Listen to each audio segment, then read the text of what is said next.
So we've had the Canon EOS R5C test against the Sony A7S III, but Sam Holland claims that I will like the Lumix camera more than my own Sony A7S III. So we're gonna put that to the test right now.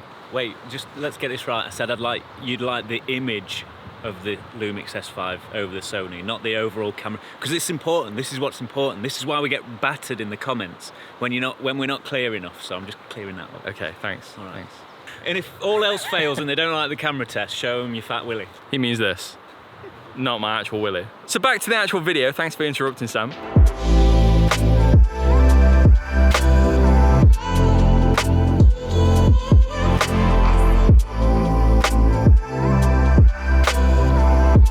Have you bought a color checker? Because if without a color checker, you may as well just stop this video right now and just go and watch Gerald Undone.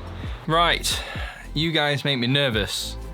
I feel like I have to mention everything and anything. So in this test, in this video, we're not gonna be just looking at color. Color is really, really important when it comes to cameras because it's obviously what we're gonna be looking at. But when it comes to using a camera and the features inside it, color is not everything. It's actually just a small piece of the puzzle. Alongside the color, we're also going to be looking at the stabilization, the low light capabilities, the dynamic range, and the photography aspect of it. So let's do a test. Over the next 4 shots, you're going to be seeing both the Lumix S5 and the Sony A7S III side by side with the same lens, the same settings, and having similar framing. Both of them will be shot in a log profile, and the only thing that has been applied to the clips is the standard Rec 709 LUT, which is supplied by the manufacturers for each camera. These are the LUTs that the manufacturers use for their tests and claim to be 100% accurate, and all the clips were captured using the same lens, which was an 85mm f1.8, the cheapest ones available direct from the manufacturers of both Sony and Panasonic.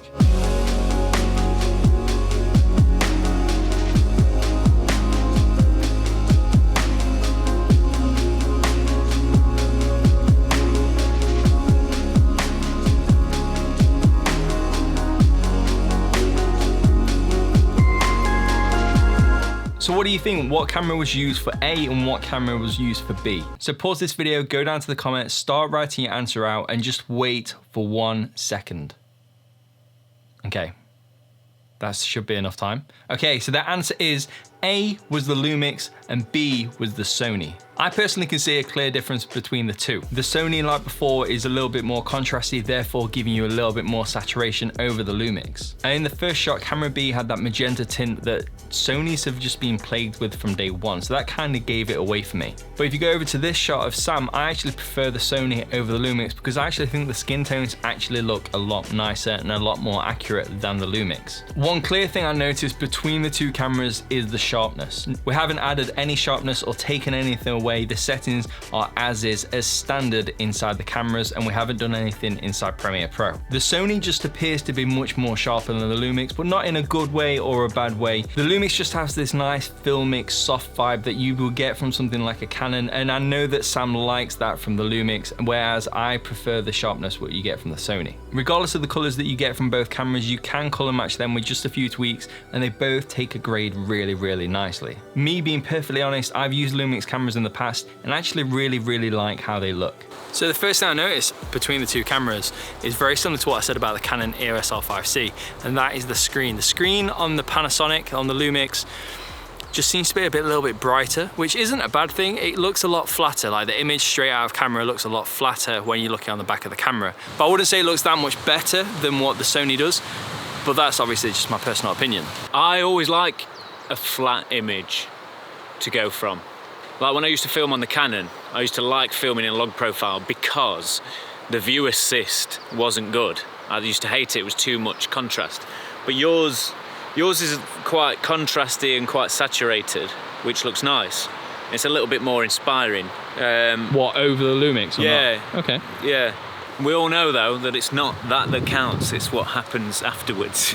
When it came to the stabilization test, the lenses that we were using didn't have any optical stabilization built in, meaning that we can only test the stabilization built into the camera body itself. On the Sony, you have the option to turn off all stabilization. You can have steady shot turned on, or you can have active stabilization where it gives you a 1.1 times crop. This allows the camera to use the edges of the sensor that isn't used due to the 1.1 times crop to kind of help stabilize the footage a lot nicer. Whereas the S5 has E-stabilization, very similar to the steady shot of the Sony, Sony, and then they have the Boost IS, which they recommend only using that where you're wanting to get almost like a handheld shot, but static. So just for a test, this is the 16-35 at 20mm with just standard optical steady shot, and yeah, it performs pretty good. This isn't the standard one I normally use. I normally use active, but when you do that, you get the wobble in the corners, but each their own, personal preference. So now let's switch over to the Panasonic. So this is the Panasonic with the E stabilization, and overall it looks really good. I like it. Just walk it at a normal pace. Both the Lumix and the Sony perform really well when it comes to just the standard steady shot. I wouldn't actually say that one is miles better than the other when it comes to just a standard vloggy kind of shot. And in terms of the active stabilization or Boost IS on the Lumix, the results of that is also very similar between the two. I tried wiggling both cameras side to side a little bit just to get that little jerkiness, and the active stabilization and the Boost IS from the Lumix actually locked on to the subject really, really well. I did, however, feel that the Sony performed ever so slightly better than the Lumix in this test, but in no way was this a true scientific test, but it's really interesting to see. One massive thing which you may have noticed about the Lumix footage is this. But it is good. I used to use the GH5 and it just looked really nice. This is possibly the biggest downfall of the Lumix S5 and pretty much the only reason why I wouldn't sell the Sony A7S III and buy the Lumix. In the past when I've used Lumix cameras, I've never been close to being impressed with the focusing system. And a lot of the time I've just switched into manual focus because it's a lot faster and a lot easier than having to deal with the autofocus system inside the camera. When you're having to film yourself and take photos of yourself for YouTube like I do on a daily basis, you have to kind of rely on the autofocus inside the camera. If you're out vlogging and making videos on the go, the last thing you want to do is get back home from a full day's worth of shooting, look at the footage and realize that not a lot of it was in focus. And now we're in focus. This camera is much better when it's close, you're close to the lens. And it depends on the contrast really, because there's quite a bit of contrast on your face there, but the tree, there's a lot in the background. Yeah. So it's hard to... Don't know, interesting. It's annoying, mate. I'm not gonna lie, it is annoying. It's the thing that bugs me the most about this camera, because there's times where I film myself a lot, like that Batman video I did. It was so hard to frame up the shot from with an 85mm, and it was like 10 foot away. Without a wireless monitor, it's hard to like focus, or wireless focus monitor thing. Admittedly, the Sony can and has lost focus at times on me, which is disappointing, but the chance of that happening is really slim due to the focusing system in the Sony. The way the focusing system works in the A7S III is through prioritization. So the first thing it prioritizes is the eye, and at this moment in time, it's focusing on this eye, but you can actually go into the settings and choose which eye you want it to focus on, but at the minute it'll go to whichever one is the closest to the camera. Then if it can't focus on the eye, it will focus on the subject's face, and you can actually choose whose face you want it to focus on by taking photos of that particular person, which is really useful when it comes to doing wedding photography sometimes, because you can take the photos of the bride and groom and the camera will prioritize their faces over everyone else's. The Lumix on screen seemed to be trying to do the same thing. It kept putting boxes on the screen to where it was trying to focus, but it was just so slow reacting and it just didn't provide the same results as the Sony. So time for the low light test. The Sony is meant to be the low light king when it comes to all video cameras. So we decided to put this to the test and went to a little wigwam place where it was fairly dark in the middle of the forest. The Sony in theory should be the low light king due to its dual native ISO of 12,800 ISO when filming in S-Log3, over the Lumix that has a dual native ISO of just 4,000. And in the test it shows that the Lumix outperforms Sony when both cameras are at 10,000 ISO. Whether that's because the Lumix is closer to its base ISO of 4,000 and the Sony's base ISO is 640, I don't know. But as soon as you push the cameras to the next step of 12,800 ISO, the Sony does take the lead. But even then, I don't feel like the noise is that bad on the Lumix, even at a high ISO. What you could possibly do is overexpose the cameras a little more than we did in the test, and then when you get into Premiere Pro or Final Cut or whatever editing software you are using, you could then bring the exposure back down to help reduce the noise. Right, so what's this? Dynamic range test.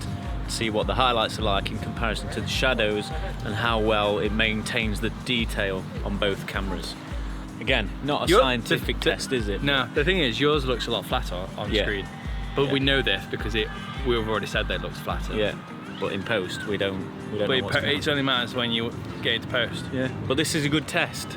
As before, these clips have no alteration other than the Rec 709 look which has been provided by the manufacturers. At first glance, the Lumix looks much nicer straight out of camera over the Sony, and I think there's two reasons for this. As I've already mentioned, the Sony is a lot more contrasty than the Lumix. I personally prefer the more contrasty look in most situations, but in this situation in particular, it kind of goes against the camera. And secondly, admittedly, it does look like both shots have been exposed slightly different, but they were the exact same settings in camera.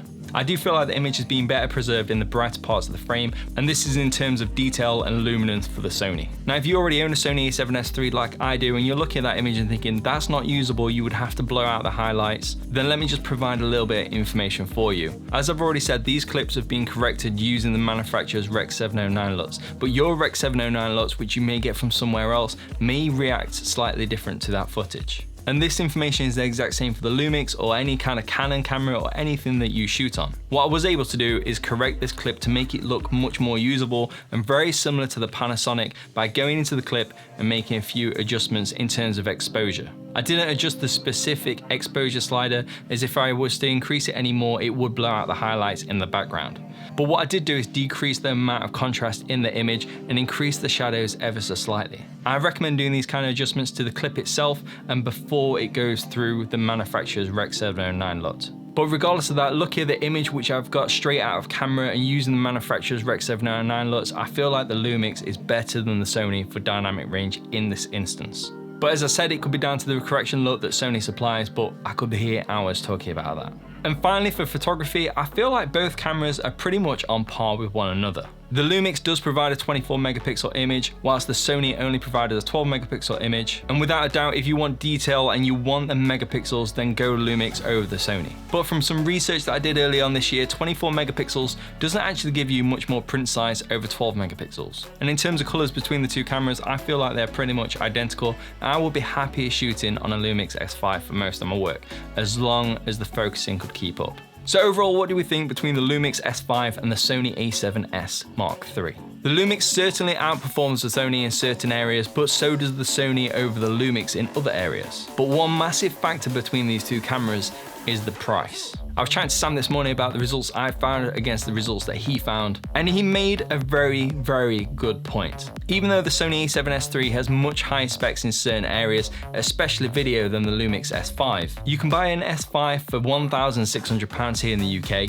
whereas the Sony is over twice the price of that. And for £1,600, you're getting a lot of camera which can do a lot of stuff for you for very, very little money. Even if you was to forget the Sony A7S III and go for the A7 IV, they're still £2,400, and for £800, you can do a lot with £800. Let me know what you think of the two cameras and the stuff which I've been going over in this video down in the comment section below. A massive thank you to Sam Holland for teaming up on this video and letting me use his Panasonic Lumix S5 for it. If you want to see more content like this, then hit the subscribe button, and if you do, I will see you in the next video. Thanks for joining me.